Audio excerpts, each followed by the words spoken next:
Join me as I dive deep into the question of whether God's goodness can truly bring renewal after experiencing rejection.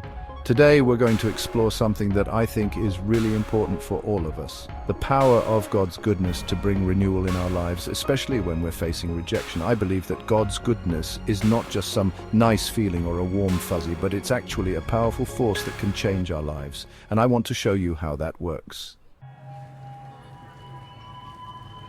Rejection is a tough pill to swallow. It's something that can really get under our skin and make us question our worth, our identity, and even our faith.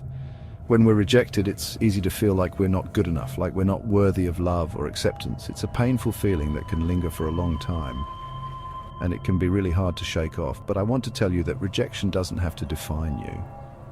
It doesn't have to dictate your self-worth or your faith. Rejection can also make us feel like we're all alone, like nobody understands what we're going through. But the truth is, we're not alone. So many people have faced rejection and come out the other side, stronger and more whole than before. And I'm not just talking about people in the Bible, I'm talking about real people just like you and me, who have faced real rejection and real pain, but who have found a way to overcome it through God's goodness. Rejection can also make us feel like we're stuck, like we're never going to move forward, like we're never going to find the healing and the restoration that we need. But I want to tell you that there is hope. There is always hope, no matter how dark things may seem.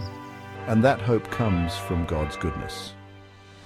One of the most powerful things about God's goodness is that it's not just something that we experience in the good times. It's something that we can experience in the bad times too. It's something that can meet us in our darkest moments and bring us light and hope and healing. I've seen it happen in my own life, and I've seen it happen in the lives of so many others. I want to share a story with you about a friend of mine who went through a really tough rejection. She had been in a relationship for a long time and she thought that it was going to last forever, but one day her partner just walked out on her, leaving her feeling devastated and rejected. She felt like she was all alone, like nobody understood what she was going through, but she didn't give up. She turned to God's goodness and she started to pray and seek Him in a way that she never had before. As she did, she started to feel a sense of peace and comfort that she had never felt before.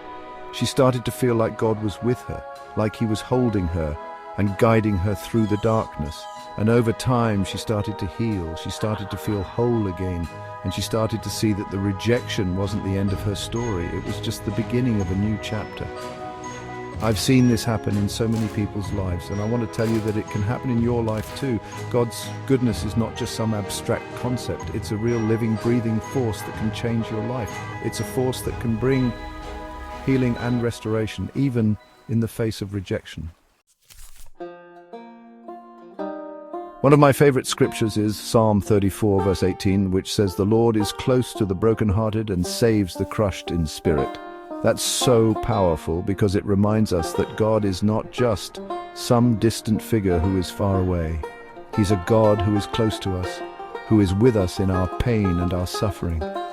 He's a God who can bring healing and restoration, even in the darkest of times. I want to summarize what we've talked about today. Rejection is a tough thing to face, but it doesn't have to define us. God's goodness is a powerful force that can bring healing and restoration, even in the face of rejection. And I want to encourage you to seek Him, to seek His goodness, no matter what you're going through. If you're struggling with rejection or pain, I want to encourage you to share your story in the comments below. Let's support each other and let's lift each other up. And if you're new here, consider subscribing to my channel for more videos on faith and healing. Thanks for watching, and I'll see you in the next video.